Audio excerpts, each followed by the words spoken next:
कथा प्रारंभ होत है और सुनहु वीर हनुमान।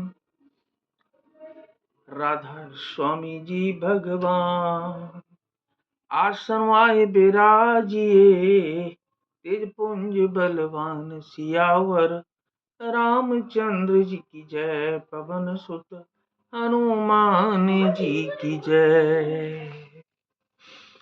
तब सोनित की प्यास त्रसित राम नायक ने कर, तजहु तोहि तेहि त्रास कटु जल पक निश्चर अधम।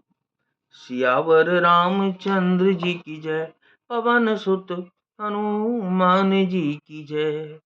श्री रामचंद्र जी के बाण समूह तेरे रक्त की प्यास से प्यासे हैं, वे प्यासे ही रह जाएंगे।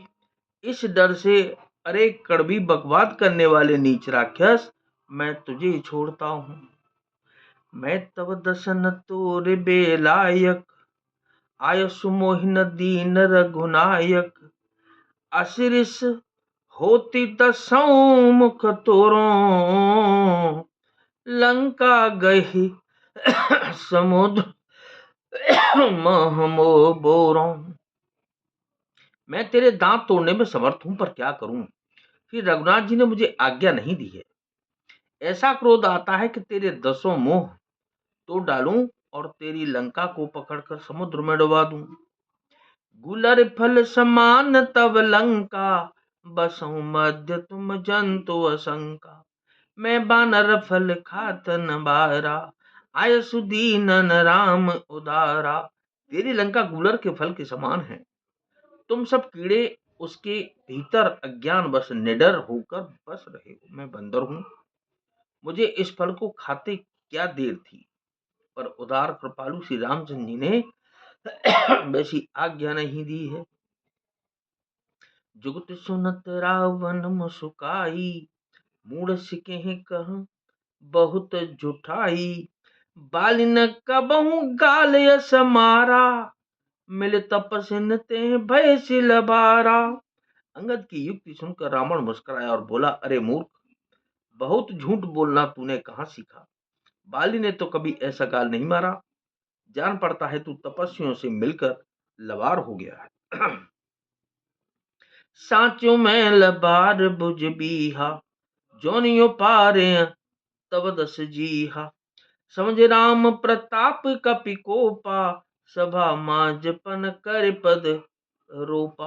अंगद ने कहा कि अरे 20 भुजा वाले, यदि तेरी 10 जीभें मैंने नहीं उखाड़ ली तो सचमुच में लबार ही हूं। श्री रामचंद्र जी के प्रताप को समझकर स्मरण करके अंगद क्रोधित हो उठे और उन्होंने रावण की सभा में प्रण करके दृढ़ता के साथ पैर रोक दिया। जो मम चरण सकसी सठटारी, फिर हूँ राम सीता में हारी। सुनो सुबट सब कह दस सीसा, पद गहि धरने पछारऊं कीसा। और कहा कि अरे मूर्ख, यदि तू मेरा चरण हटा सके तो श्री राम जी लौट जाएंगे। मैं सीता जी को हार गया। रावण ने कहा, हे सब वीरों सुनो, पैर पकड़कर बंदर को पृथ्वी पर पछाड़ दो। इंद्रजीत आदिक बलबाना, हर्षि उठे जहां तहां भट नाना। झपटहि कर बल विपुल उपाई, पद न टरहि बैठे सिरुनाई। इंद्रजीत, मेघनाद आदि अनेकों बलवान योद्धा जहां तहां से हर्षित होकर उठे। वे पूरे बल से बहुत से उपाय करके झपटते हैं, पर पैर टलता ही नहीं। तब सिर नीचा करके फिर अपने अपने स्थान पर जा बैठ जाते हैं। पुनि उठ झपटहि सूर्य राती, तरहि न कीस चरण एह भांति। पुरुष कुजोगी जिमयूर गारी, मोह बिटप नहीं सकहि उपारी। काकभूषण जी कहते हैं कि हे देवताओं के शत्रु, वे देवताओं के शत्रु राक्षस फिर उठकर झपटते हैं, परंतु हे सर्पों के शत्रु गरुण जी, अंगद का चरण उनसे वैसे ही नहीं टलता जैसे कुयोगी विषयी पुरुष मोह रूपी वृक्ष को नहीं उखाड़ सकते। कोटिन मेघनाद सम सुबट उठे हर साय, जपट टरन कपी चरण पुन बैठे सिर नाय, सियावर रामचंद्र जी की जय। करोड़ों वीर योद्धा जो बल में मेघनाथ के समान थे हर्षित होकर उठे। वे बार बार झपटते हैं पर वानर का चरण नहीं उठता। तब लज्जा के मारे सिर नवा कर बैठ जाते हैं। भूमि न छाड़त कपी चरण देखत रिप मद भाग, कोटि विघ्न ते संत कर मन जिम नीति न त्याग, सियावर रामचंद्र जी की जय। पवन सुत हनुमान जी की जय। जैसे करोड़ों विघ्न आने पर भी संत का मन नीति को नहीं छोड़ता, वैसे ही बानर अंगद का चरण पृथ्वी को नहीं छोड़ता। यह देखकर शत्रु रावण का मद दूर हो गया। कपिबल देख सकल ही हारे, उठा आप कपि के परचारे, गहत चरण कह बाली कुमारा, मम पद गहे न तोर उबारा। अंगद का बल देखकर सब हृदय में हार गए। तब अंगद के ललकारने पर रावण स्वयं उठा। जब वह अंगद का चरण पकड़ने लगा तब बाली कुमार अंगद ने कहा कि मेरा चरण पकड़ने से तेरा बचाव नहीं होगा। घस न राम चरण सठ जाई, सुनत फेरा मन अति सकुचाई, भयो तेज हत सिर सब गई, मध्य दिवस जिम शशि सोहई। अरे मूर्ख, तू जाकर श्री रामचंद्र जी के चरण क्यों नहीं पकड़ता। यह सुनकर वह मन में बहुत ही सकुचा कर लौट गया। उसकी सारी श्री जाती रही। वह ऐसा तेजहीन हो गया जैसे मध्याह्न में चंद्रमा दिखाई देता है। सिंहासन बैठेहु सिर नाई, मानहु संपत्ति सकल गवाई, जगदात्मा प्राणपति रामा, तासु विमुख किम लह विश्रामा। वह सिर नीचा करके सिंहासन पर जा बैठा, मानो सारी संपत्ति गंवाकर बैठा हो। श्री रामचंद्र जी जगत भर के आत्मा और प्राणों के स्वामी हैं। उनसे विमुख रहने वाला शांति कैसे पा सकता है। उमा राम की प्रकृति बिलासा, होई विश्व पुण्य पावहि नासा, तृणते कुलिस कुलिस तृण करई, तास दूत पन कहु के में डरई।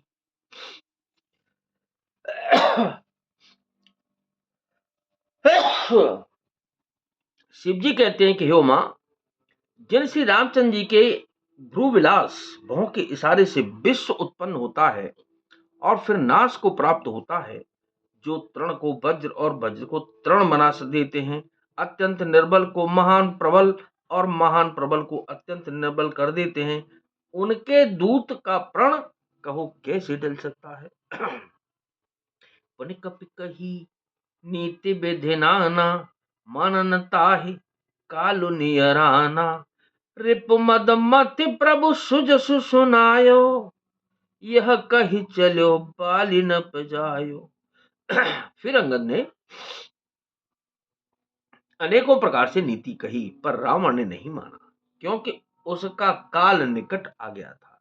शत्रु के गर्व को चूर करके अंगद ने उसको प्रभु श्री रामचंद्र जी का श्वेत सुनाया और फिर वह राजा बाली का पुत्र यह कहकर चल दिया, क्या हतो न खेत खिलाई खिलाई, तो यह बही का करो बड़ाई, प्रथम हिता सुतन कपि मारा, सो सुन रावण भयहु दुखारा। रणभूमि में तुझे खेला खेला कर न मारूं तब तक अभी पहले से क्या बड़ाई करूं। अंगद ने पहले ही सभा में आने से पूर्व ही उसके पुत्र को मार डाला था। वह संवाद सुनकर रावण दुखी हो गया। जातु धान अंगद पन देखिए रामा, रामा भय व्याकुल सब भय बेशेषी सिया रामा। अंगद का प्रण सफल देखकर सब राक्षस भय से अत्यंत ही व्याकुल हो गए। रिप बल धरस हरस कपि बाली तनय बल पुंज, पुलक शरीर नयन जल, कहे राम पद कंज सियावर। रामचंद्र जी की जय। पवन सुत हनुमान जी की जय। शत्रु के बल का मर्दन कर बल की राशि वाली पुत्र अंगद जी ने हर्षित होकर आकर श्री रामचंद्र जी के चरण कमल पकड़ लिए। उनका शरीर पुलकित है और नेत्रों में आनंदाश्रुओं का जल भरा है। साज जानी दस कंधर, भवन गयहूँ बिल खाए।